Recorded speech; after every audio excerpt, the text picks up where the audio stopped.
Hello, xin chào tất cả mọi người. Đây là anh Yves. Đây là đám cưới của anh Yves Vlog. Đây.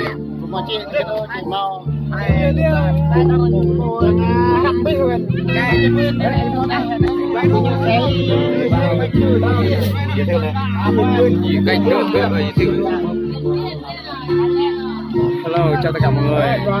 Mình là hiện tại thì mình mới lắp tem của Trình Siêu Mod Official. Mong mọi người ủng hộ và đăng ký kênh để theo dõi video tiếp theo nhé. Đây là anh Siêu Vê. Đây là anh em Lục Siêu Tâm Mod. Đây là anh Machin. Anh đây rất là hạt rất là hay. Đây là Trình Siêu. Anh đây rất là nhiều vợ lên hát tiền gia rai rất là hay, nhưng mà không có người xem. Mong mọi người ủng hộ và đăng ký kênh để nhiều người để theo dõi video của chú này. Đấy, mọi người ạ. 2, 3, 16. Bây giờ thì anh em đang chỉnh loa hát nha mọi người, thì mọi người nghe ha. Chào tất cả anh em.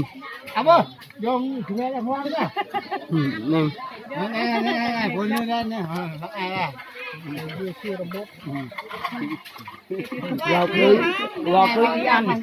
Bọn này vào cái bánh rang đâu cứ là cũng làm đâu làm nào của gà đi. Làm nọ bên làm vừa. Đang lại.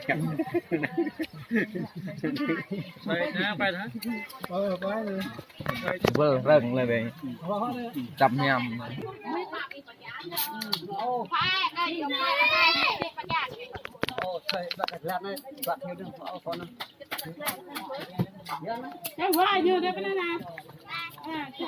Chắc đang ăn dỗi. Này cũng gai lăng mình nhỉ, chưa có chồng rồi. Thì lâu năm chỉ có thể quay rồi cứ hôm nay anh idol rồi nổi tiếng. Đây là tem của y ăn bát bờn. Đây là tem của Cái đây là tem đun siêu. Cho đây tem của siêu. Chắc cái đây là sắp cưới rồi, có bầu rồi mà. làm con người ta có bầu rồi.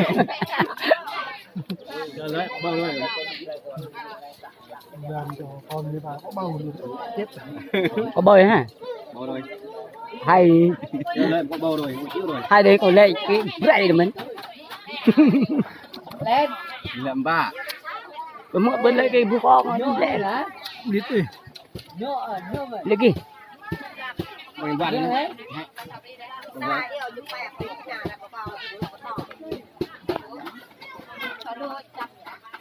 mẹ của mua quay nó đào vậy nó được không được camera ui một rắc lá đấy con này mau con một rắc phun nó rơi đá ấy không phải thôi cái phun bay nữa cái phun về hình cái plug đây chứ cái phun 11 em cầm đô liền này bộ chuông ngược lấy nhà bữa nay tôm 11 triệu giang plug đây rồi mẹ nó 11 là 10. phun 11 này nha mà khuya ép đi đã được không? Ví dụ là phun 10 bài thì ăn thịt vậy. Cái này là đi lại đã cà gọt mà nó cổ Nằm pháo. Tôi plan của tôi cái đồ tài. này đi à? Lên quay em quay đây. Nhưng tôi mới quay liền mà đặng người ta. Thôi đâu chùm hay đằng vất. Không cho nó đến nào lúc chua hay đằng thi Còn năng em mã lớp lô rồi nó ăn năng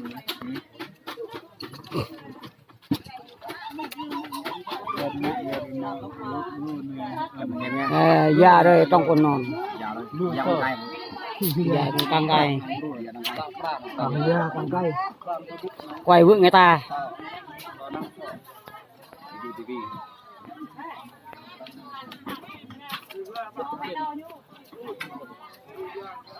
Tok Vinam na tambad. Tok Vinam. Tabat tabat mo ang mabat Ka. lak tabat ano tok Vietnam tabat tao Nak lu ni rak na. Lan tu.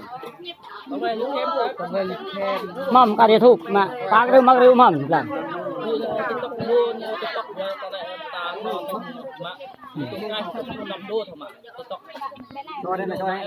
Nghe ta đi đúng đúng. 10 đôn tôm tàu tôm rượu mấy đồ Mới đúng 252.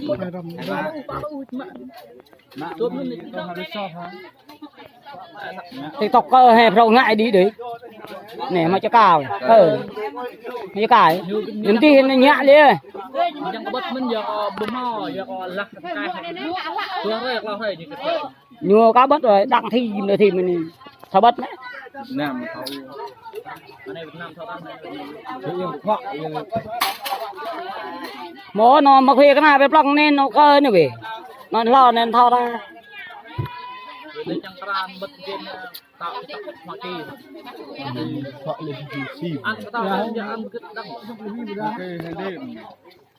đăng